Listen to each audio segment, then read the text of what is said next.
Salut à tous et bienvenue sur Webistic. Aujourd'hui, on va parler d'un sujet qui peut sembler peut-être insignifiant au premier abord, mais qui peut tout changer pour ton site. Le pied de page, ou le footer en anglais. Tu sais, c'est ce petit bout de page que tu retrouves en bas de ton site. Souvent oublié, il peut devenir un véritable aimant à clic, un booster pour l'expérience utilisateur et même un redoutable allié pour ton SEO. Alors que tu sois designer, entrepreneur ou juste curieux, je te promets plein d'astuces pour en faire vraiment la star cachée de ton site. Alors pour cette vidéo, tu vas apprendre quel est l'objectif et les missions d'un footer, les différents types de footers, l'intérêt pour l'UX et l'UI, les pièges à éviter, les avantages et inconvénients et l'impact sur le SEO.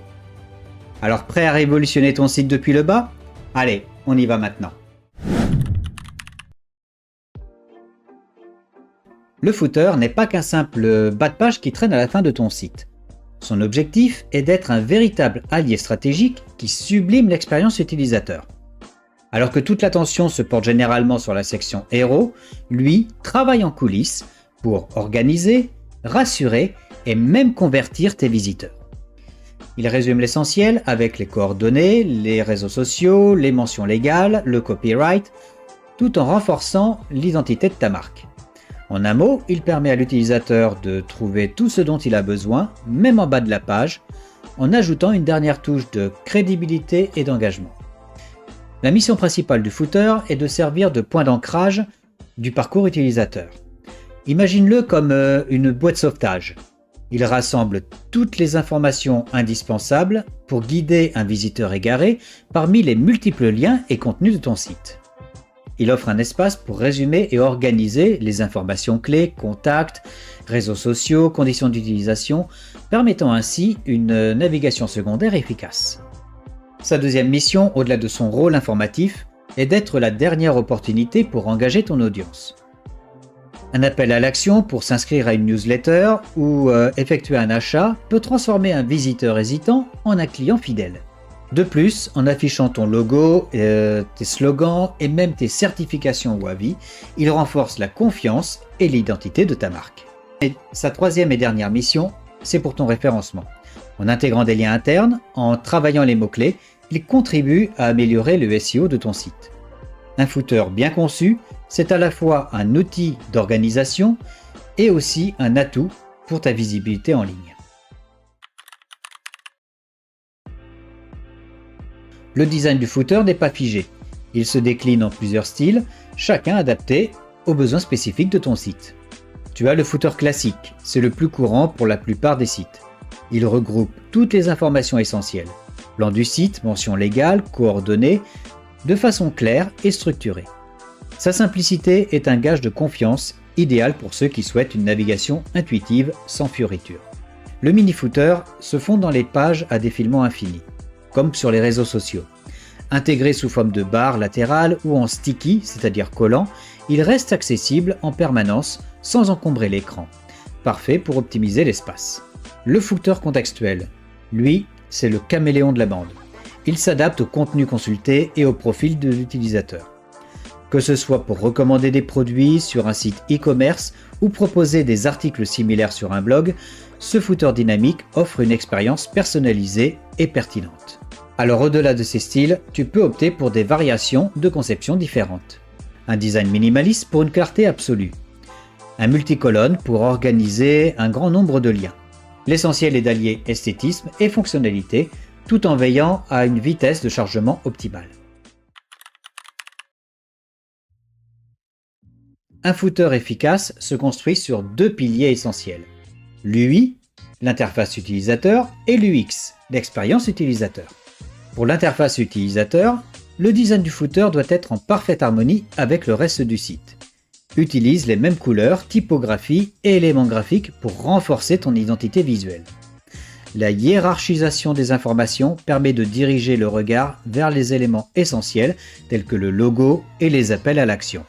Quant à l'expérience utilisateur, la fluidité de la navigation est primordiale.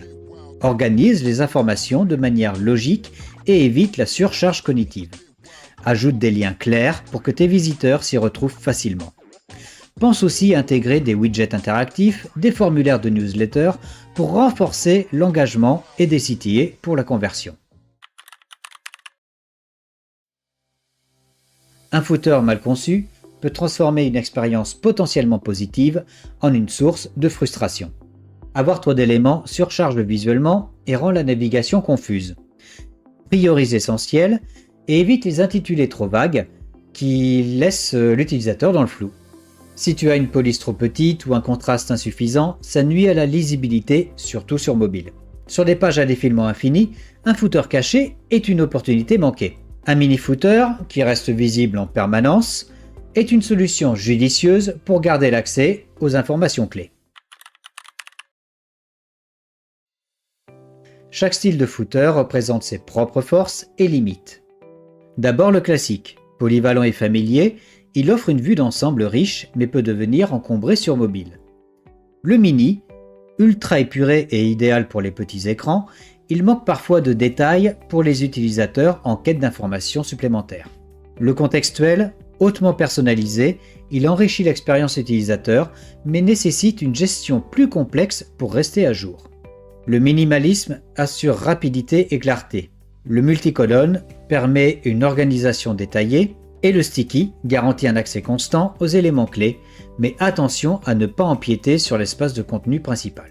Donc choisis ton pied de page en rapport à la conception de ton site en lui-même pour éviter les désagréments de ton visiteur. Au-delà de ses fonctions de navigation et d'engagement, le footer joue un rôle crucial pour le référencement naturel. En intégrant des liens internes bien placés, il aide les moteurs de recherche à comprendre ton site, améliorant ainsi le maillage et l'indexation. L'inclusion d'informations telles que les mentions légales, tes coordonnées ou même les avis clients renforce la crédibilité de ton site. Un facteur souvent pris en compte par les moteurs de recherche pour le référencement. Alors évite d'encombrer ton footer avec trop de liens inutiles. La qualité prime sur la quantité pour préserver une expérience utilisateur fluide et agréable. Pour conclure cette vidéo, le footer est bien plus qu'un simple bas de page. C'est ton dernier point de contact qui peut transformer une visite ordinaire en une véritable relation durable avec ton audience. Alors prends le temps de le peaufiner, teste différentes approches et ajuste son contenu en fonction des retours utilisateurs. Un footer bien conçu te démarquera et les gens se souviendront de ton site et de ta marque.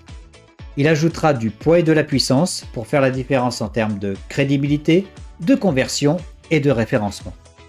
Alors convaincu? Dis-moi en commentaire quel type de footer tu vas adopter pour ton site. Et aussi, quel sujet tu voudrais que j'aborde pour une prochaine vidéo. S'il y a un sujet en particulier qui t'intéresse, dis-le moi aussi dans les commentaires. Et si cette vidéo t'a plu, eh bien tu fais comme d'hab. Tu t'abonnes à la chaîne, tu mets un petit like, ça fait toujours plaisir. Tu partages avec tous ceux qui peuvent avoir besoin de ces conseils. Et n'oublie pas, d'ici la prochaine fois, travaille d'arrache-pied pour avoir un footer inoubliable. Allez, ciao!